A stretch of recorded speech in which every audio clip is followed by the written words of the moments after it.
Hacker series کی دوسری audio لے کر حاضر خدمت لسنرز فرائیڈے 30 سپتمبر سارا پاکستان ٹویٹر کے اکاؤنٹ انڈیشل جی پی پر نظریں جمائے اور کان لگائے بیٹھا رہا۔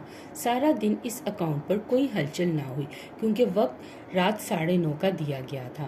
جوں وقت قریب آ رہا تھا کیوریوسٹی بڑھ رہی تھی۔ پھر کیا ہوا؟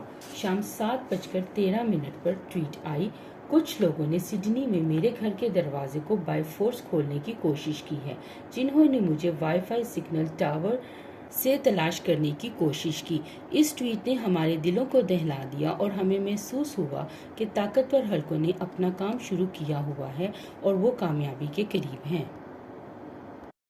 اس کے بعد انتظار اور بھی مشکل ہو گیا کہ کیا ہونے والا ہے۔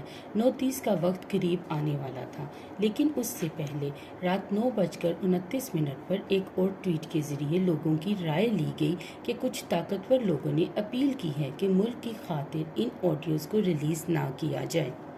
تو ذہن نے گڑبڑ کو محسوس کرنا شروع کر دیا۔ یا تو ہیکر تک رسائی ہو گئی ہے، جو آج کے دور میں کچھ مشکل نہیں، یا پھر کچھ ڈیل ہو گئی ہے۔ بہرحال لوگوں نے تھریڈ میں نہ بکنے نہ جھکنے کا مشورہ دیا۔ کچھ نے اکاؤنٹ کو فیک قرار دیا، جو ہو بھی سکتا ہے۔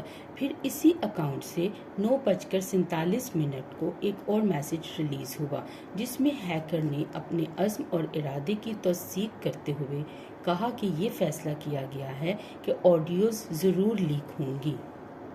No matter what happens because it is a question of my country۔ عوام الناس، جو ہر اس شخص کو نجات دہندہ سمجھ لیتی ہے جو ان کو اس امپورٹڈ حکومت سے چھٹکارا پانے کی ذرا سی بھی صلاحیت رکھتا ہو، ایک دفعہ پھر پرجوش ہو گئی اور ہیکر کو میسج کے تھرو موٹیویٹ کرنے کی کوشش کی گئی کہ بھائی اب بس بھی کر دو، آڈیو ریلیز کر دو۔ پاکستانی مزاج کے مطابق اللہ، رسول اور ماں کے واسطوں کے ساتھ ساتھ جنت کی خوشخبری بھی دی گئی۔ پھر وقت گزرتا گیا اور صبح 1:52 پر ایک اور ٹویٹ آئی کہ مافیاز کی وجہ سے میری ٹیم نے مجھے سپورٹ کرنے سے انکار کر دیا ہے، اور پھر ایک اور میسج میں واضح کیا گیا کہ میں نے اپنا ارادہ ملتوی نہیں کیا بلکہ صرف 2 دن آگے کیا ہے۔ چلیں جی، پاکستانی قوم ایک اور ٹرک کی بتی کے پیچھے لگ گئی۔ اب بہت سے سوالات اٹھتے ہیں، کیا آڈیوز لیک ہوں گی؟ کیا ہیکر کی قیمت لگ گئی؟ کیا ہیکر ایک ایسی رقم جس کو اس کے آنے والی 10 نسلیں بغیر محنت کے کھا سکیں ٹھکرا کر صرف پاکستان کے بارے میں سوچے گا؟ کیا ہیکر کو سامنے لا کر عوام الناس کی توجہ کسی اہم معاملے سے ہٹائی جا رہی ہے؟ وہ اہم معاملات کیا ہو سکتے ہیں؟ سابق وزیر خزانہ کی پروٹوکول کے ساتھ واپسی، چیف کا 3 اکتوبر کو طے شدہ امریکی دورہ اچانک 1 اکتوبر کو ہونا۔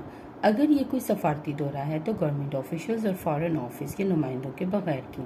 اس کے علاوہ عالمی سطح پر ہونے والی تبدیلیاں، رشیا اور یوکرین وار، ایرانی صورتحال کے خطے پر اثرات اور ان حالات میں پاکستان کا کردار اور اہمیت، یہ تمام معاملات نظر انداز نہیں کیے جا سکتے۔ ایک قوم کی حیثیت سے ہمیں ہر معاملے پر آنکھیں، کان اور ذہن کھولنے کی ضرورت ہے۔ اپنا بہت سا خیال رکھیے گا۔ پاکستان کے لیے دعا گو ہیں۔ شکریہ۔